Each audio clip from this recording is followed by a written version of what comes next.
Hey guys, this is Sam, and on the workbench we have the KWA Tactical Ronin that I have just finished upgrading. So this little beastie has a Gate Titan full service, one of my custom motors, new piston assembly, R-hop, and a max trigger. That is pretty much it. Oh, and one FLT 9mm bushing above the spur gear, because it is impossible to correctly shim these with the standard setup. There's not enough room for the spur to sit at the correct level when the bevel is shimmed to the correct level. So yeah, this is all finished. Let's give it a whirl. We got 11-1 LiPo and full auto.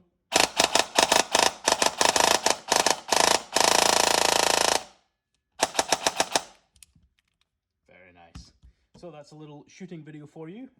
This package costs around about the 450 mark. So yeah, super good value for money, excellent performance, and such a nice little package. I really love the new KWA Ronins. So yeah, chuck any questions down below, and I will see you next time.